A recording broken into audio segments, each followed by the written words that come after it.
오늘 말씀을 통해 하나님의 복이 우리 모두에게 임하기를 바랍니다. 우리 모두가 물질의 축복을 받기를 원합니다. 가정이 하나님의 축복을 받기를 원합니다. 그리고 자식들이 하나님의 복 받기를 바랍니다. 그리고 우리 모두가 믿음의 복이 충만히 넘치기를 바랍니다.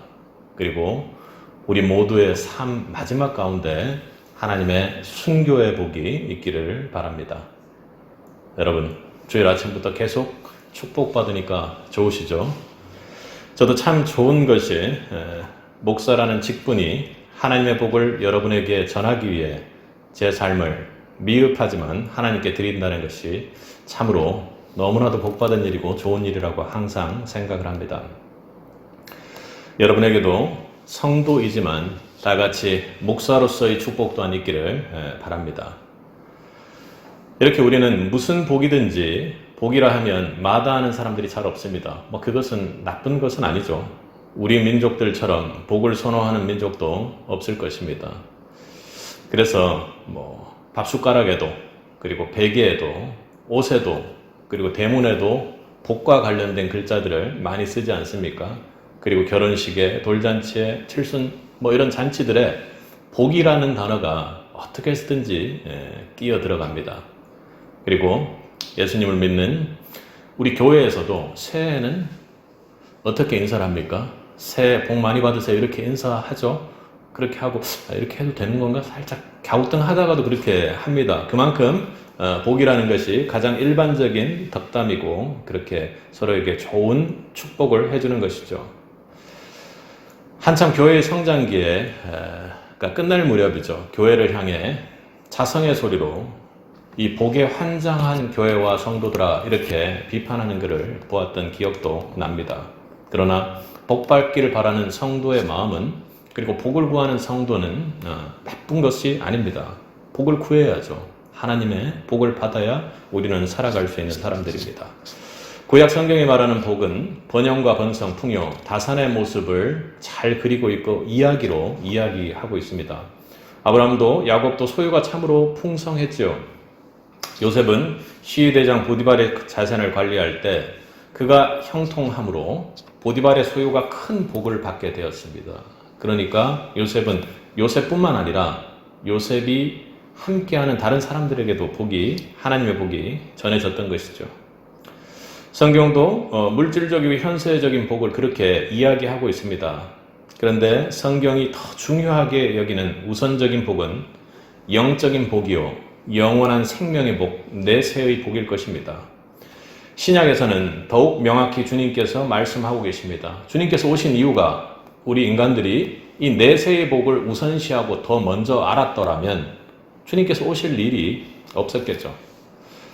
마태복음 5장 산상수훈에서는 예수님은 팔복을 설명하시면서 마음이 가난한 자는 복이 있나니 이렇게 말씀하십니다. 그리고 애통하는 자가 복이 있다 하시고 의를 위하여 핍박을 받는 자가 복이 있나니 하고 복의 개념을 완전히 전환시키고 명확히 하셨던 것이죠. 사실 그 말씀을 따라 보면 애통하는 자가 복이 있다기보다는 원어로 따져보면 복이라는 것이 애통한 마음이고 복이라는 것이 마음이 가난한 것이고 복이라는 것이 의를 위하여 핍박을 받는 것이라고 그렇게 정확히 구분할 수 있을 것입니다. 에베소서 1장 3절 이하에서는 또 신약에서 복에 대해 하나님 곧 우리 주 예수 그리스도 아버지께서 그리스도 안에서 하늘에 속한 모든 신령한 복으로 우리에게 복을 주셨다 하고 그 이후에 그렇게 요약을 하고 있죠. 창세전 그리스도 안에서 우리를 택하셨고 하나님의 아들들이 되게 했고 그리고 예수의 피로 죄사함을 받게 했으며 그 예수의 피로 말미암아 우리를 천국 백성으로 삼았다라는 것, 그 약속을 받은 것이 가장 신령한 복이라고 에베소서에서 이야기합니다. 성경은 이렇게 복에 대한 이야기로 가득 차여 있습니다. 하나님 우리에게 복을 주시는 분이요. 아멘. 우리는 그 복을 받아 누리는 성도들입니다.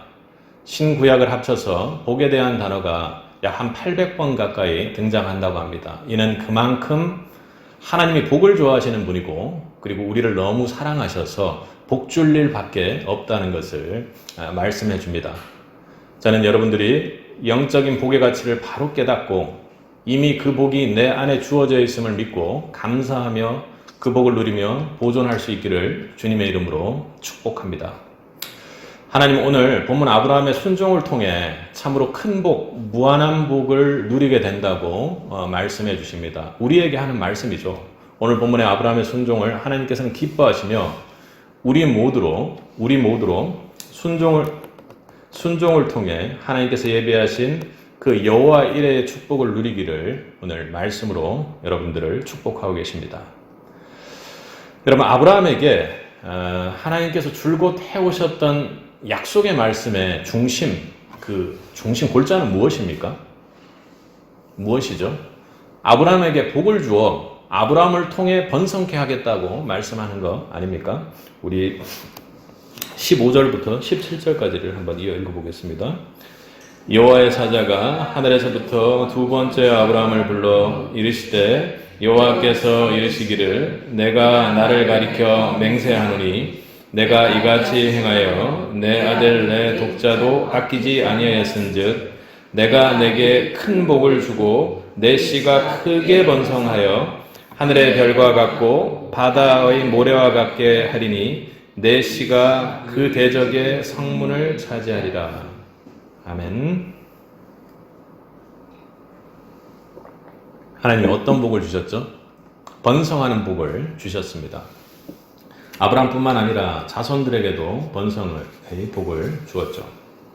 아브라함의 씨, 그러니까 그의 후손이 하늘의 별과 같고 바다의 모래와 같이 번성하게 해주시는 것입니다. 아브라함이 그 말씀을 받았을 때 그 약속은 어때요? 너무 비현실적인 것처럼 비춰질 수 있었습니다. 그러나 이제 아브라함은 조금도 의심하지 않고 그 약속을 믿을 겁니다. 이제는 이것이 현실 감각이 있어지고 믿어질 것이죠.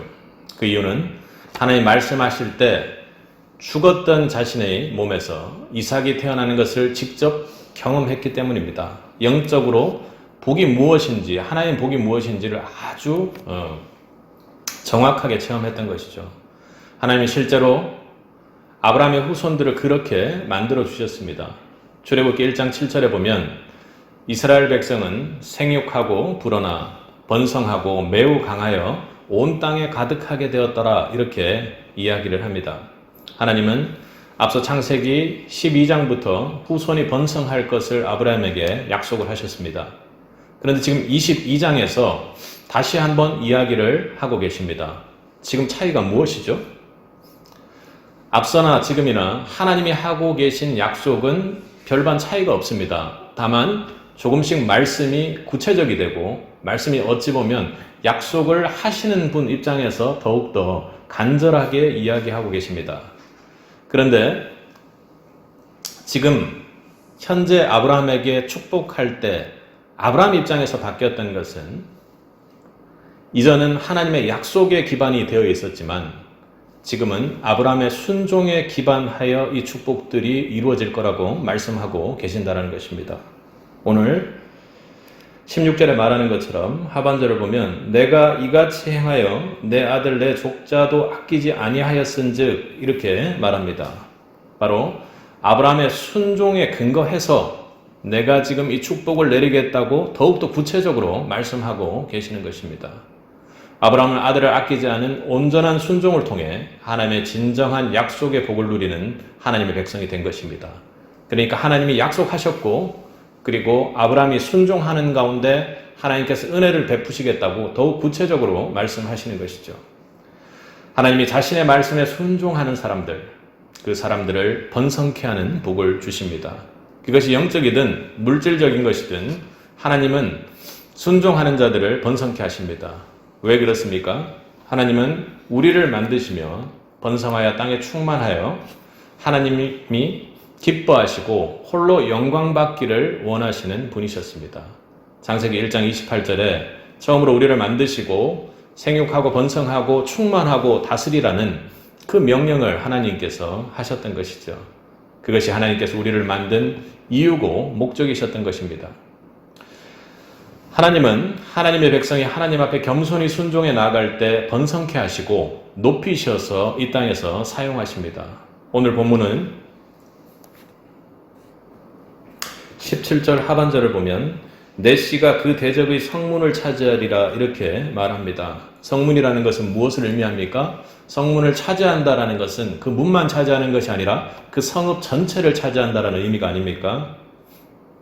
아브라함 후손이 이후에 가나안 전체를 손에 넣을 것을 구체적으로 방법적으로 지금 보여주고 약속하고 계시는 것입니다. 바꾸어 말하면 하나님께서 하나님의 백성이 하나님께 의지하고 믿음으로 순종해 나아갈 때 번성케 하시며 대적에 승리케 하시고 이 땅에서 하나님 나라의 통치에 높이셔서 우리의 순종을 사용하고 그 사람을 하나님의 구속의 역사에 참여시킨다고 말씀하시는 것입니다. 그러니까 하나님의 역사, 우리 성도가 겪게 되는 역사의 한중간에 우리의 순종을 사용해 나가신다는 것입니다. 그러므로 오늘을 사는 성도가 참으로 하나님 앞에 순종해 나갈 때 결국에는 온전한 승리자로서의 복을 누리게 되는 것입니다. 이 땅에서도 천국의 백성으로서의 삶을 실제로 누리는 것이죠. 예수님을 믿고 순종하는 우리가 영적인 대적자들을 넉넉히 이기는 복, 그것이 바로 무한한 복이요 큰 복이며 성도가 바라보아야 할 복일 것입니다. 무한한 구원, 영원한 생명의 약속보다 더한 복이 여러분 있습니까? 그것보다 더한 복이 여러분에게 있나요? 없을 것입니다. 그것을 약속하는 것입니다.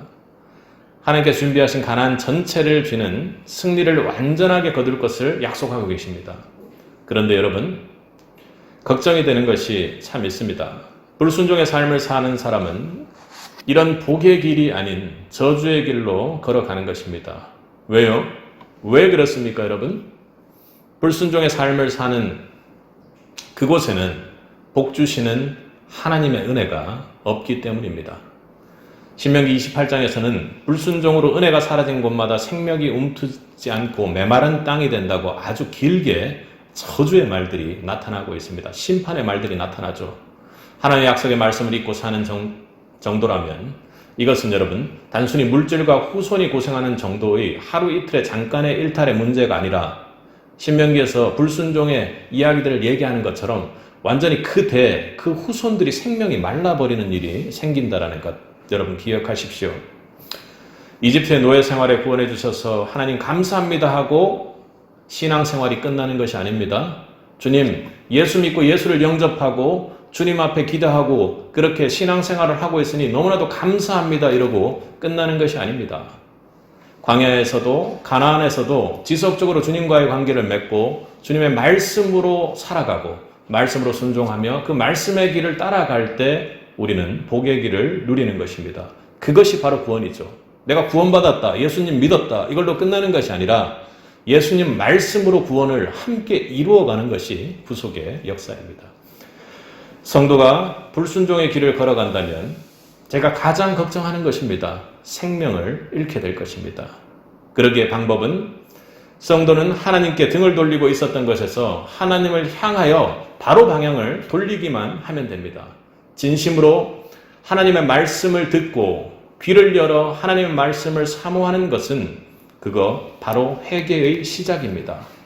단단하게 굳어진 나의 마음과 고집을 그대로 두고 하나님의 말씀을 분석하기 위하여 하나님 말씀을 듣는 것이 아니라 정말로 그냥 보는 말씀이 아니라 목마른 사슴이 시냇물을 마시듯이 굶어 죽어가던 사람이 밥을 먹듯이 하나님 말씀을 사모하고 정말 열정적으로 말씀 듣기를 사모하고 따르기를 원하는 것, 그것이 바로 순종의 시작일 것입니다. 내가 지금 순종하지 못하더라도 말씀대로 살지 못하더라도 내가 말씀을 향해 어떻게 해서든지 달려나가 봐야 되겠다고 열정적으로 달려드는 여러분의 자세가 필요하다는 것입니다. 오늘 여러분 삶의 모습은 여러분 매일 번성하고 충만히 넘치는 삶입니까? 승리하는 삶이세요? 하나님 말씀에 불순종하고 하나님 말씀을 듣지 않고 하나님 말씀에 등 돌려 있는 사람은 척박한 삶을 살 수밖에 없습니다. 그러나 하나님 앞에 순종하는 사람은 반드시 오늘 말씀처럼 번성하고 승리하게 됩니다. 오늘 하나님은 순종의 첫 번째 축복으로 우리의 삶 속에서 번성하여 승리할 것이라고 약속을 구체적으로 주고 계십니다. 그러므로 내 삶에 하나님의 축복이 임하길 원한다면 여러분 앞서 말한 그 번성과 승리의 축복이 여러분에게 임하길 원한다면 여러분 지금 말씀 앞에 즉시 순종하시기 바랍니다. 그리하여 번성하고 승리하는 복을 직접적으로 이 땅에서 누리는, 그리고 그 복을 자랑하는 세빛이 되기를 간절히 바랍니다. 미국에 가면 매사추세츠주의 뉴샴프톤이라는 곳이 있습니다. 약 3만 5천 명이 사는 작은 도시인데, 거기는 특산물이나 관광물이 없지만 조그만 오두막집 하나가 유명한 관광지가 되어 있습니다. 그 집 앞 간판에는 이 집은 비록 조그마하지만 이 집은 미국 역사를 새로 만들어낸 위대한 집입니다 하고 그렇게 써 있습니다. 그러면서 그 아래 그 집에서 나온 인물들을 쫙 이렇게 기록하고 있습니다. 지금으로부터 200년 전 그 오두막에 집을 짓고 남편 조나단과 그 아내 사라가 가정을 이루고 살았습니다. 그들은 초라한 부부로 이름 없는 가문이었고 무언가 재물 하나 자녀들에게 물려줄 수가 없었습니다. 그들은 12명의 자녀를 낳았고 그 후 4, 5대에 걸쳐 후손들이 늘어가는 중에 부통령 하나, 그리고 13명의 대학 총장, 그리고 3명의 주지사, 3명의 시장, 그리고 150명의 변호사, 그리고 50명의 판검사, 그리고 120명의 목사, 그리고 80명의 성공한 사업가, 그리고 25명의 발명가, 그리고 70명의 교수, 그리고 180명의 공무원, 그리고 의사가 90명이나 배출되었습니다. 그래서 유명한 학자들이 그 가문을 연구한 논문을 그렇게 발표했던 것이다. 조나단과 사라는 12명의 자녀에게 다른 것은 물려준 것이 없고 하나님의 말씀을 믿음으로 순종하는 자신들의 신앙을 가장 중하게 물려주었습니다. 그 순종의 신앙이 그 집을 복의 근원으로 사용되게 하였습니다.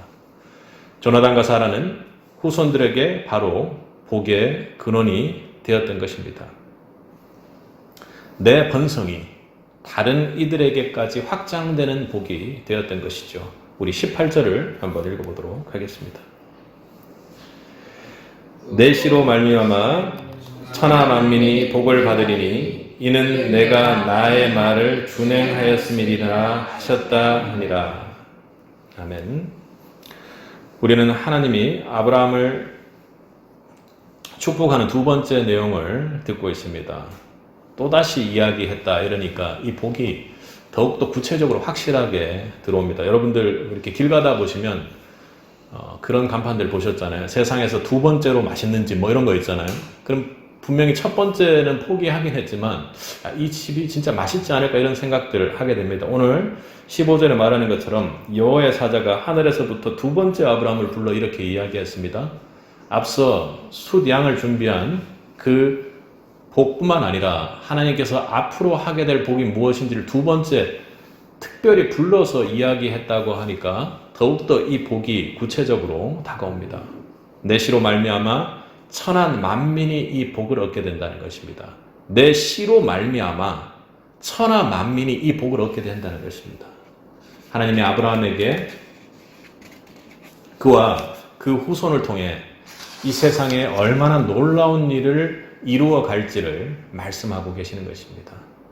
여러분, 내 씨로 말미암아 천하 만민이 복을 얻게 한다는 것은 구체적으로 무엇일까요? 너로 말미암아, 너의 씨로 말미암아 이렇게 했던 말들이 이제는 좀 확장돼서 만민이 복을 얻게 된다고 구체적으로 말씀하십니다. 이제 내 씨는 그저 내 아들 아브라함의 그 아들 이삭만을 의미하는 것이 아니죠.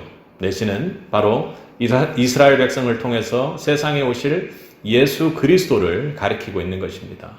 예수님이 이 세상에 오셔서 십자가에서 죽으시고 부활하심을 통해 주어질 인류 구원의 역사를 이렇게 말씀으로 약속하고 계시는 것입니다. 모든 인류가 아브라함의 씨를 통해 태어난 예수를 믿으면 죄를 용서받고 하나님 앞에 의롭게 되며 하나님의 자녀가 되는 그 복을 얻게 된다고 지금 말씀하시는 것입니다. 그러니까 예수 그리스도의 복음을 아브라함에게 말하지 않고는 견디지 못하는 하나님의 모습을 보십니까? 하나님은 이 만민에게 주어질 복을 세상에 전하라고 지금 예수를 믿고 있는 우리 세빛의 성도들 가운데 여러분을 이 땅에 살게 하시고 그리고 번성케 하심을 여러분 기억하시기 바랍니다. 그러므로 하나님의 아브라함의 씨를 통해 이루실 그 복은 그저 세상에서 주목받는 그런 복만을 이야기하는 것이 아닙니다. 아예 비교하는 것 자체가 불가하죠. 그렇다면 하나님이 아브라함의 씨가 천하 만민의 복을 담고 오게 하시는 그 축복을 누리게 한 이유가 무엇입니까? 그러니까 왜 지금 말씀하시기를 아브라함 너로 하여금, 아브라함 너의 씨로 하여금 만민이 복을 누리도록 하겠다고 하나님께서 지금 말씀하시는 이유가 무엇이죠? 오늘 말씀을 보면 18절 하반절에 어떻게 얘기합니까? 18절 한번 읽어보겠습니다. 다시. 내 씨로 말미암아 천하 만민이 복을 받으리니 이는 내가 나의 말을 준행하였음이니라 하셨다니. 내가 나의 말을 준행하였음이니라 하셨다 하니. 이렇게 말씀하십니다. 그러니까 하나님 말씀에 아브라함이 온전히 순종했기 때문입니다. 그러니까 앞서도 지켰다고 말씀하시고 지금도 준행하였다고 말씀하시며, 그리고 노아에게 했던 것처럼 하나님께서 이렇게 준행하고 있음을 반복해서 말씀하고 있는 것입니다. 앞서 본문은 여러분이 잘 아는 본문입니다. 하나님이 아브라함에게 가장 귀한 이삭 아들을 번제로 바치라고 명령을 하셨습니다.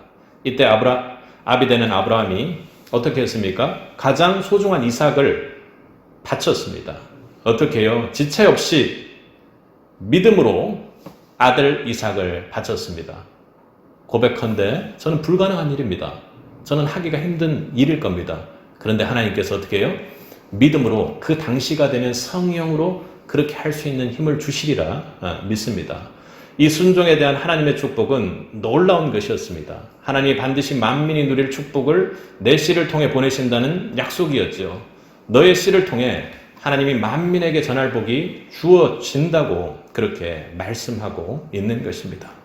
그러니까 네가 가장 귀한 것을 바쳤으므로 나는 가장 귀한 복을 너를 통해 나아갈 수 있도록 그렇게 길을 열겠다고 말씀하신 것입니다. 순종을 통한 이 하나님의 복을 전하는 원리는 오늘 우리 세대에게 주시는 하나님의 말씀입니다. 시면기에서는 내가 오늘 내게 명하는 그 모든 명령을 지켜 행하면, 순종하면 내 하나님 여호와께서 너를 세계 모든 민족 위에 뛰어나게 하실 것이라. 내가 내 하나님 여호와의 말씀을 순종하면 이 모든 복이 내게 임하며 내게 미치리니 하고 그렇게 말씀합니다. 그저 이스라엘 백성들에게 이야기하는 것이 아니라 오늘 우리 세대에게 하나님께서 다 지켜 행하면 이 세계 가운데 우리를 위대하게 사용하겠다고 지금 말씀하는 것입니다. 우리를 들어 올려서 유명하게 만들겠다라는 그런 말씀이 아니라 하나님의 뜻대로 사용하셔서 우리를 통해 하나님의 복, 예수 그리스도의 복이 전해지겠다고 말씀하시는 것입니다. 하나님은 지금도 우리가 하나님 말씀 듣고 순종하면 반드시 복을 주십니다. 여러분이 사람을 살리는 그런 인생을 살게 될 수 있는 계기가 되는 것이죠. 우리 주변이 하나님의 복을 받게 됩니다. 정말 신나는 일 아닙니까? 내가 복 받는 것도 모자라서 내 주변이 하나님으로 복되게 된다고 생각해 보십시오. 그것만큼 축복받는 인생이 없을 것입니다.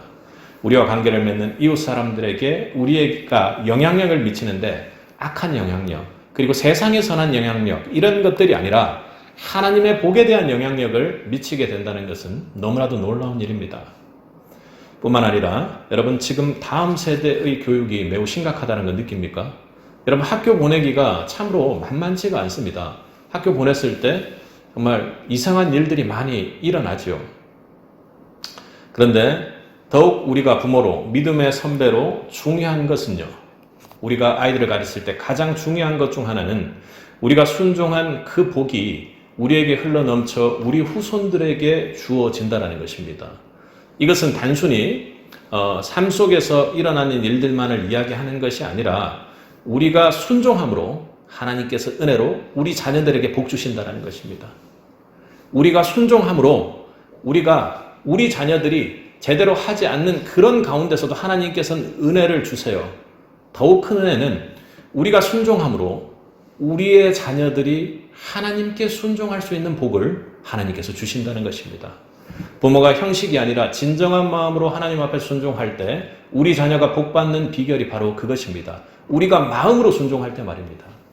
아버지의 순종으로 여러분 복받은 인생을 사는 대표적인 인생이 바로 이삭입니다. 이삭 앞에서는 무슨 일이 잘 안 일어났습니다. 이삭 부유하게 살았습니다. 그리고 사건 사고가 일어나지도 않았고 그리고 또 가장 장수한 사람 중에 한 명이기도 합니다. 이삭은 어릴 때부터 아버지 아브라함으로부터 순종 교육을 아주 모질게 받았던 것이죠. 정말로 아버지하고 놀면서 즐겁게 막 요즘으로 치면 아이들과 막 티키타카 하면서 뭐 놀고 운동도 같이 하고 막 신나서 그렇게 막 하고 있는 중간에 순종의 교육을 받게 되었던 것입니다. 하나님께 철저히 형식이 아니라 정말로 나를 사랑한 아버지가 순종하는 아버지의 모델을 이삭이 보았던 것입니다. 오늘 성경의 말씀을 여러분 보십시오. 우리 2절을 한번 읽어보겠습니다. 여호와께서 이르시되 내 아들 내 사랑하는 독자 이삭을 데리고 모리아 땅으로 가서 내가 내게 일러준 한 산 거기서 그를 번제로 드리라.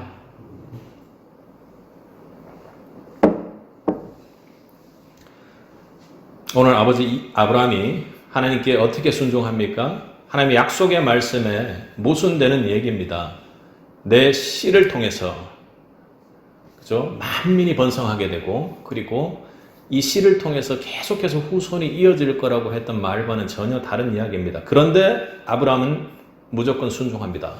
그 이삭이 그 아버지를 보았던 것이죠. 여러분 어떻게 순종합니까? 그 말이 드려집니다. 아이를 제물로 바치고 그리고 불에 넣어서 번제로 드리라고 이야기하는데 아브라함이 3절에 어떻게 해요? 아침에 일찍 일어나 출발했습니다. 시간을 끌면 너무나도 고통스러운 아비의 마음이 있었기 때문에 신속하게 순종했을 것입니다. 일시적인 감정과 기분에 의한 순종이 아니라 시간이 변화도 절대로 내가 하나님 말씀을 듣겠다라는 강한 순종의 길을 간 것이죠. 4절을 보면 제3일에 아브라함이 눈을 들어 그곳을 멀리 바라본지라. 집을 떠난 지 3일이 지나도 아브라함의 순종 의지는 변함이 없습니다. 지금 좀 돌아가는 게 좋지 않을까 하는 그런 생각을 하지 않는다라는 것이죠.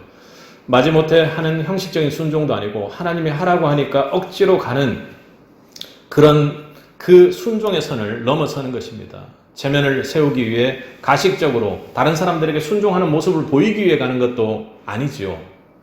나무가 젖어서 장작을 못 대거나 그렇게 핑계댈 일들을 만들지 않기 위해서 그가 3절 하반절을 보면 어떻게 했습니까? 번제에 쓸 나무를 이미 쪼개서 가지고 가고 있다고 이야기를 합니다.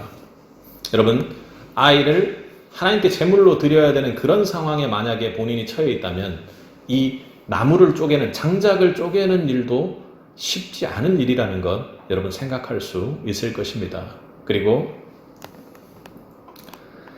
5절을 한번 보세요. 이에 아브라함이 종들에게 이르되 너희는 나귀와 함께 여기서 기다리라. 내가 아이와 함께 저기 가서 예배하고 우리가 너희에게 돌아오리라. 이렇게 이야기를 합니다. 두 사원이 반대를 할 수도 있습니다.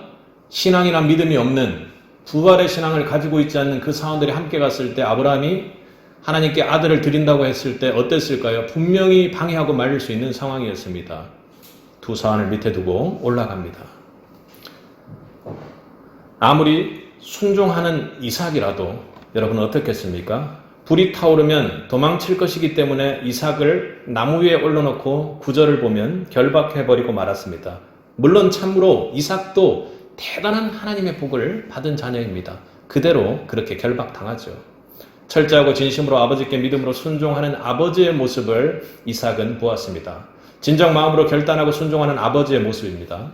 이삭 자신도 얼마든지 반항할 수 있었겠지만 아버지의 하나님 말씀 앞에 순종하는 그 모습에 그 이삭도 순종하게 되었던 것입니다. 자신도 죽기까지 순종했던 것이죠. 예수님께서 그렇게 하셨던 것처럼 이 순종으로 여러분 아버지가 오늘 말씀처럼 어떻게 되었습니까? 16절을 보면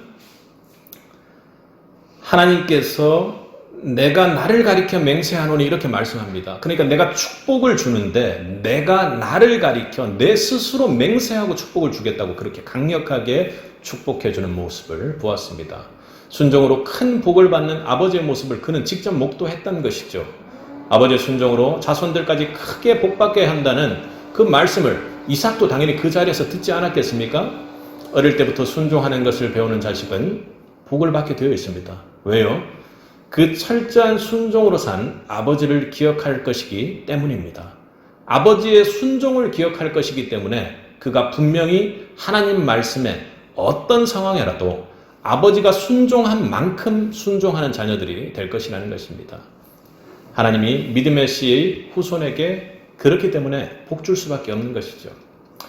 믿음으로 순종하는 성도에게 하나님께서 그와 그 가정을 통해 만민이 누릴 복을 주심을 여러분 믿을 수 있길 바랍니다. 아브라함 어땠습니까? 우리 5절을 보면 아브라함은 하반절에 이렇게 이야기를 합니다. 아브라함이 번제를 드리는 것, 그것이 인간적으로 고통스럽긴 하지만 하나님께서 반드시 살리셔서 우리를 함께 살아 돌아오게 하리라는 그런 믿음을 가지고 있는 걸 봅니다. 가서 예배하고 우리가 너희에게로 돌아오리라 이렇게 이야기하죠. 아이와 함께 우리가 돌아오겠다고 믿음으로 고백하고 있는 것입니다.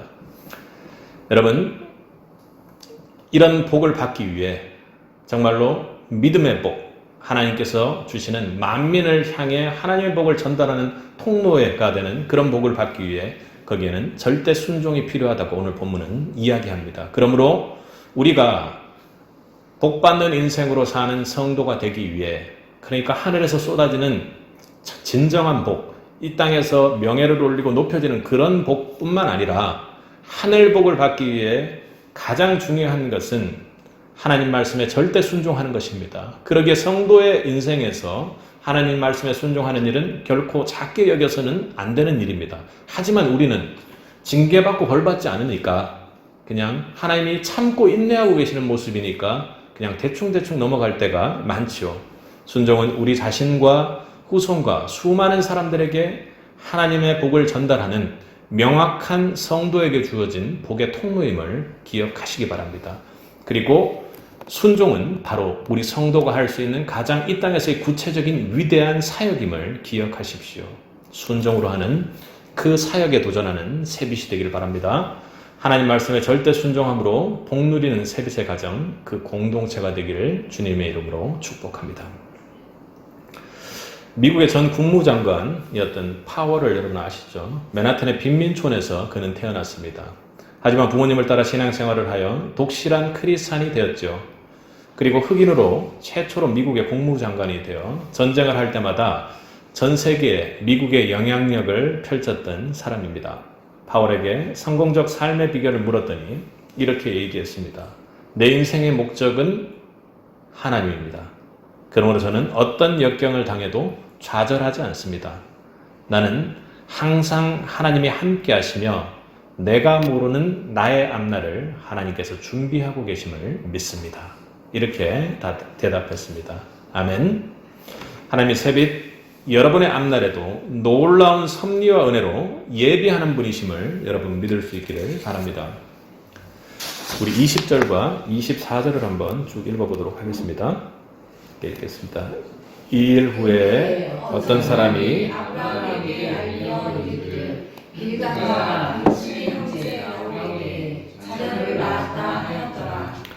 그의 맏아들은 우수요, 우수의 형제는 부수와 마람의 아버지 그무엘과 겟셀과 하소와 빌다스와 이들랍과 부두엘이라. 이 8사람은 아브라함의 형제 나홀의 아내 밀가의 소생이며 부두엘은 리브가를 낳았고 나홀의 첩 루마라 하는 자도 데바와 감과 다하스와 마가를 낳았더라. 아멘.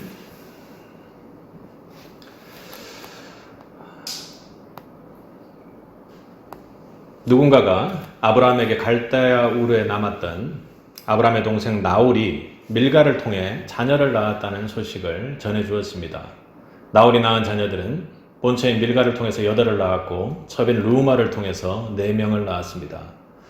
그런데 나홀이 낳은 자녀를 보여주는 말씀에서 여러분이 주목할 부분이 나홀의 8째 아들인 부드엘에게서 누가 나왔다고요? 리브가가 태어났다라는 것입니다. 리브가는 여러분 누구죠? 리브가가 누구죠? 장차 아브라함의 아들 이삭의 아내가 될 사람이었습니다. 여러분, 그 구속사의 가장 중요한 수종자가 될 중요한 여인이었습니다. 창세기 24장 16절에는 그녀에 대해 그 소녀는 보기에 심히 아리따고 지금까지 남자가 가까이 하지 아니한 처녀더라 이렇게 이야기를 합니다. 구속의 역사를 하나님께서 먼저 가서 예비하고 계심을 보게 합니다. 여러분 그런데 이게 언제죠? 이게 언제 일어났다고 이야기를 합니까? 우리 20절 이렇게 한번 보시면 뭐라고 해야죠? 2일 후에 이렇게 이야기를 합니다. 우리에게 세 번째로 복의 말씀을 시작하는 2일 후에라는 단어를 우리 잘 살펴보길 바랍니다. 이 말씀은 아브라함이 하나님께 온전히 순종한 후 다시 부엘세바로 돌아온 후의 일을 가리키는 것입니다. 그러니까 언제요? 하나님의 구속사의 수종자로서의 여인이 예비되는 곳이 바로 아브라함의 그 강력한 순종이 있고 난 그 일 후에 일어났다라는 것입니다. 여러분 무엇을 보여주고 있습니까? 하나님 말씀에 순종한 아브라함에게 미래의 필요를 하나님께서 먼저 준비하셨다라는 것입니다. 지금 막 아브라함은 아들 이삭을 번제를 드리고 순종하는 믿음으로 전진해서 그래 하나님께서 역시 살려주시는구나. 하나님께서 그렇지 절대로 이 아들을 죽일 일이 없지.